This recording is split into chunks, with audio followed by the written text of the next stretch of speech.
Mən inanıram ki, bir gün dünya tamamilə gözəlləşəcək. Müharibələr yoxa çıxacaq, xəstəliklərin hamısına çarə tapılacaq. Fırıldaq, rüşvət, yalan, hər şey düzələcək. Bir dənə bizim yollardakı hadisələrdən başqa. Sanki kimsə Azərbaycan yollarını lənətləyib. Son 3 gündə nə qədər qəza olub, biz artıq sayını itirmişik. Bir qəzada ana və övladı dünyasını dəyişib. Birində ata dünyasını dəyişib. Qalanlarında isə maşınlara ciddi ziyan dəyib. Elə bilirsiniz, yolda baş verən hadisələr ancaq budur. Xaçmazda avtoxuliqanlıq eləyən şəxs saxlanılıb. 20 sutka həbs edilib.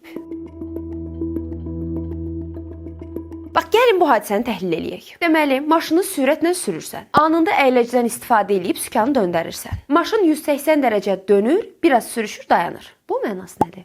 Yəni bunu eləyəndə insan nə qazanır? Əgər burada gizli bir fayda varsa, deyin biz də eləyək. Gedib kiminsə övladını vursan, onda nə olacaq? Sənin adrenalin yaşamaq istəyin niyə kimlərsə təhlükəyə atmalıdır? Problem biraz da cəmiyyətdədir. Avtoxuliqanlıq eləyən adama halaldır deyib ona heyrət eləyirik. O da özünü qəhrəman kimi hiss eləyir. Əslində yerə tüpürən adamla bu adam arasında heç bir fərq yoxdur. Yerə tüpürən adama heç kəs alqış eləmir. Kimsə demir ki, çox sağ ol, necə yaxşı tərbiyəsizlik elədin. Bax, avtoxuliqanlara da eyni yanaşmaq lazımdır. Heç kimin haqqı yoxdur ki, öz əyləncəsi üçün küçədəki adamlara qorxu yaşatsın. Və yolla bağlı ən əsas məqam piyadalar. Buradan özümü bütün piyadalara tutub demək istəyirəm ki, yüksək statistika bunu göstərir ki, adamı həyatda cəmi bir dəfə maşın vurur. Yəni sizin məsuliyyətsizliyiniz sizə həyat bahasına başa gələ bilər. Yerüstü körpünün altından 110-luq yolda yolu qaça-qaça keçən adama nə deyəsən? Onsuz da 1000 il yaşamırıq ki, 60-70 illik ömrümüz var. Onu da 25 yaşda riskə atırsan.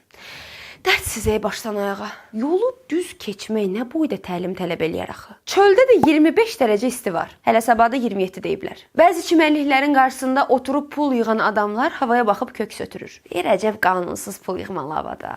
Hə, qanunsuzluq demişkən bu gördüyünüz adama diqqətlə baxın. Sosial evlərdə mənzil vədi verərək 90.000 manatlıq dələduzluq edib. Düzdür, adamın görünüşünə görə yargılamazlar. Ancaq o sözün buna dəxli yoxdur. Bunun üz cizgilərinə baxın. Bu kiməsə ev verən adam oxşuyur. Bunun özünə ev verən lazımdır. Buna necə aldanıb pul vermisiniz? Sosial evlərdə mənzil sahibi olmaq istəyən insanlar kasıb və az təminatlı ailələr olur. Bu gör necə adamdır ki, kasıbın son pulunu alıb. Belə ümid öldürən adamlara hansı sözü desək yenə də azdır. Mən Azərbaycan dilində mümkün bütün sözləri bilirəm. Ayrıca səhnə danışığı təlimi də almışam. Ancaq dələduzlara hansı sözü deyim tam olsun mən bilmirəm.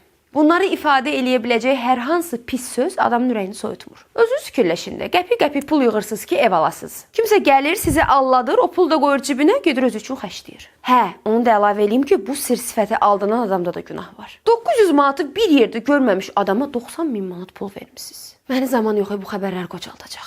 Qaradağ rayonunda 24 yaşlı bir gənc 500 metrlik olan dağlıq əraziyə çıxıb, sonra da qayıda bilməyib. Axırda fövqəladə halların əməkdaşları gəlib onu oradan düşürdüblər. Dağa çıxırıq, problem, yola çıxırıq, problem. Sizcə bunlar özlərini neçə yaşda hesab eləyir?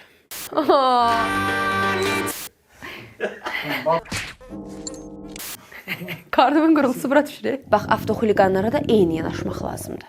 Bizə bunu belə eləyim də. Belə daha yaxşı oldu. Başladı bax yenə bu qonşu. Tak tak tak tak kızların hep tak tak tak.